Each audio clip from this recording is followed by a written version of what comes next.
Today, we have a lot to do. I mean, a lot to do.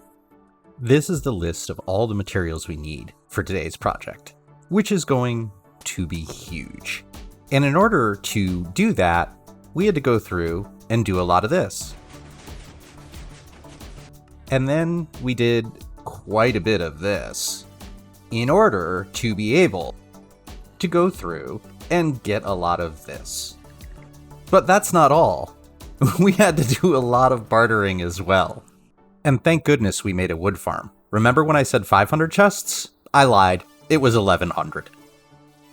But by the end of today, we're going to have a storage system that will hold over 1 million items. No joke, a million. A million items in Minecraft. And so, ladies and gentlemen, boys and girls, and everyone in between, I am OverHugs, and I'd like to welcome you back to Building Bread. Thanks for choosing to join us on the adventure today. Oh yeah, we might have done a little bit of on-stream digging as well. Just a bit. So this area here is where our new item storage is going to be. This is going to be a multi-item sorter, meaning that we can put anything we want, including full shulker boxes, into this item, and it will just take care of it. So, I know what you're saying. 1 million items, really? Really? You really need 1 million items? Yes. Yes, I do.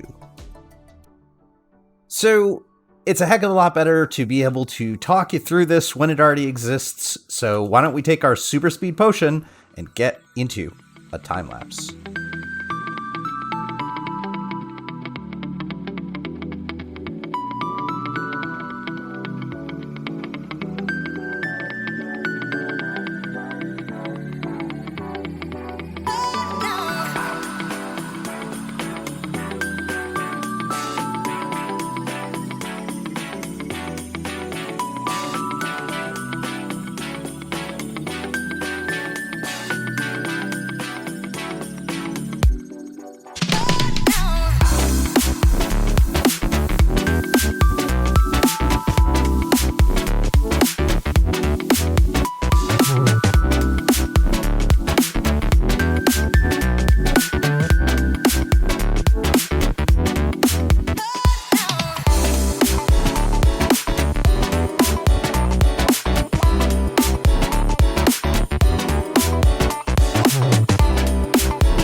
So that was probably about 3 minutes for you, but that was over 9 hours of building for me.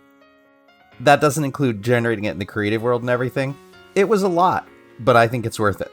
Let's go down and check it out. So the way that we enter this now, we had to carve a bit of a new stairwell because we're lower than we were before. But we come down here and enter into the completed room of our new mega storage build, which I quite frankly love. I think this came out awesome, and I'm really happy with it.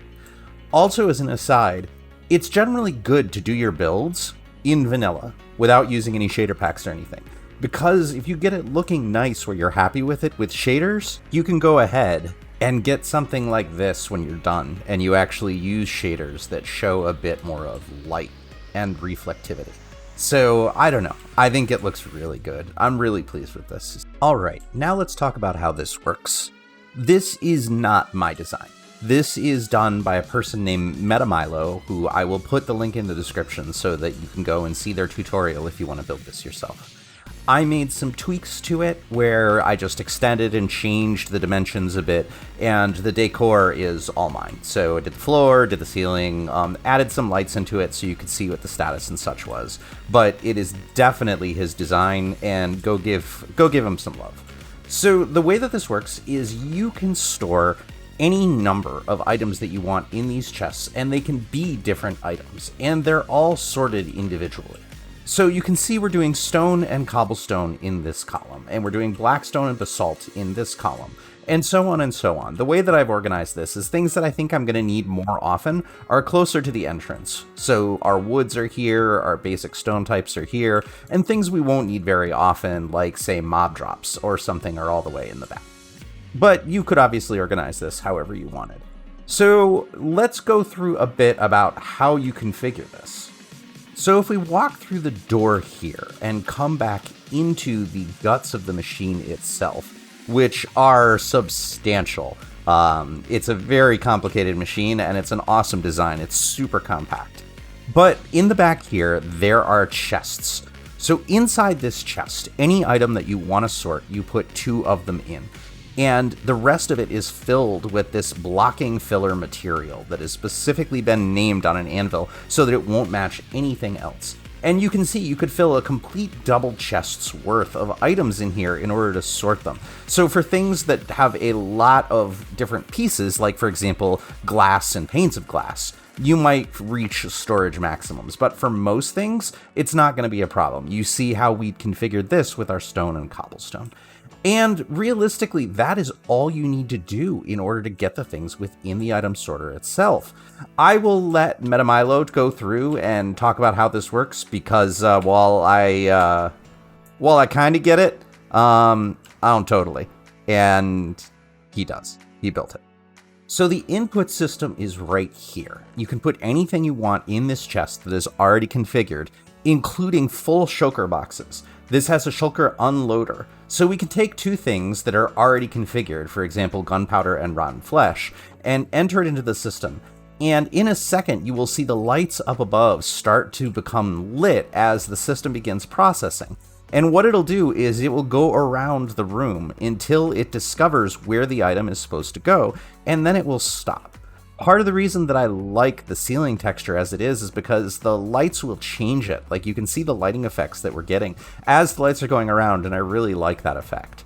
So now you see it's going around the corner, and it eventually will end up in this chest here, which contains mob drops. So any second now, we should see both the gunpowder and the zombie flesh, and we do. There is the gunpowder, and the zombie flesh should be right behind it. And there we go. This is exactly how the system works. Now for the clickbait. This is over 1 million items of potential storage, not even counting the fact that we can put shulker boxes in here too, just by placing them manually. Like, I have a lot of stone after doing this dig, so I started going in and putting it. The other recommendations that I would use for any kind of storage system like this is, if you have them, use the mini blocks, because the mini blocks themselves, as you can see with this one, they're already labeled. You don't have to go in and name them on an anvil to get the hover over text. And also, you don't need to use this item frame. I just do because I like having the item frames be consistent all the way around the room, but you could just place it directly. Another way that you could do this is just put the full block here instead of the stairs, but I like the stair look. I like the kind of like channel that exists and creates a bit more depth. And with the lighting here, this has been very carefully placed so that there is no possibility of mobs spawning in this room, because quite frankly, that would be catastrophic. Losing all these things would be horrendous, given a creeper blows up half of the items in a chest every time it does it. So this is the system itself, and we went through on stream the other day and configured a great deal of these, but I've still got a lot to go. We've got quite a few shulkers that we need to go through and fix, as well as the chest monsters up at the front, but I'm not going to do that on the video. Another thing I wanted to talk about while we're in here is this wall back here. And this is going to be another way that I say thank you to all the folks that have supported this channel. Right now, I've got the names of all the people who have financially contributed to the channel since we've started it up, and have enabled the donations that you've seen to allow to feed people, which is the mission of this channel itself. I'm not sure exactly what I'm going to do with the different tiers, but ultimately there's going to be 3 different ones of seeds, wheat, and then eventually bread to show the different levels of support that you can do with the channel. Since I don't really have an idea yet of what I want to do, I would love to know what your ideas are. I'd love to hear the ideas that you have. Being part of this channel, you should totally have a say in how I thank people who have contributed. So if you've got any ideas, please let me know in the comments, and I would love to hear them. I really do love that lighting effect. That just goes around the room. Oh, that's not going to get old anytime soon. But for now, once again, I wanted to thank everybody who has gone through and contributed to the channel to allow us to feed people who are in need. Thank you, thank you, thank you. So another thing that we did on stream was to go through and clear this area out. Before I was using this as a rudimentary wood farm, and I want to start building in it and to start bringing some life and some more structures into this area and kind of complete the story that we're going for of this being kind of like the 1800s in Minecraft, where it makes sense from a manufacturing point of view around the Industrial Revolution. And to some of that, we're going to be encapsulating this iron farm in a relatively large building, but there's some other buildings that I want to create. And the thought here is to make kind of like a complex. In the 1800s, especially in the industrial towns and the mill towns, which, like I said, what this building is based on is an old mill building, you would see a lot of what everybody in the community needed be in one small area. Like there could be the place people worked, and then over in another area would be the barracks, and then like the company store where you could buy almost everything you needed. It was a pretty self-sufficient community, and I thought we could build one of those right here and go along with the story, so it could continue the story of sharing the sheep here for part of the product, and maybe create certain things. Like one of the ideas that was come up on the stream was to create kind of a fun area over here, maybe a small carnival or something where people would go after they were done. And as well, some of the things that I've mentioned before is right around this area, I'd like to create a steamship that's coming in and docking and maybe taking people out on trips, since we have this lovely waterfront all along here of where we chose to build our base. And that's some of the stuff that's going to be coming up relatively shortly, which is why this area looks so different now. And we're now underneath our new storage system, because as you can see, there's still quite a lot of space down here. And as I said, I kind of want to make this the superhero lair, kind of a Batcave style thing where we can have multiple layers enabling our Minecraftery. Yeah, the first shot was great, but now we've forgotten how to use our bow, evidently. All right, first try. But so I was thinking of a few other things that we could put into here and having some of them be purely for decor and for kind of like, again, storytelling.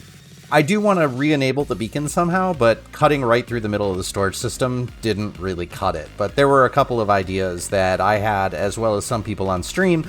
And so to that, one of the things that I wanted to let you know is I am adopting a regular schedule as of this week, where I will be consistently streaming on Tuesdays at 8 p.m. Eastern Time for at least 2 hours. I was going to stop at 10, but the stream was so fun we went until almost 11:15. So that was good in itself. And the other thing is that these episodes will be coming out regularly on Thursdays. I didn't have an episode last week because I had a lot of different personal things going on, and they weren't very fun, so we won't talk about that. But I do want to make sure that we do this on the regular, so that you know exactly what's coming and what to expect, so that you know when to come if you don't like subscribing and ringing the bell for the notifications, because I don't blame you. Sometimes they can get really annoying. But that's going to be our schedule, and I'm thinking that down here becomes areas where we can really further the story. This might not serve much of a purpose, but we are going to go all the way down to Bedrock, which is not much farther. You can see we're at Y13, so realistically it's only about another 10 down before we start hitting consistent Bedrock, and we don't want to go any further than that. But this will give us plenty of room to do the next part of the story of this area. Maybe it is some type of proto-superhero that comes down here and uses the space to defend the folks in the mill town above. I don't know. It can be he or she or a dynamic duo of both, or anyone in between. Who knows? And with that, we're going to call it an episode today. Once again, I wanted to thank you for choosing to spend your time on the adventure with me. I am OverHugs, and this has been Building Bread. As a reminder, I donate all the profits I make off of this to local food banks. So if you've enjoyed or otherwise gotten something valuable out of this today, I would really appreciate it if you could like, subscribe, or tell a friend. Together, we can help people that are in need. I hope you have the most wonderful of days, and I'll see you soon.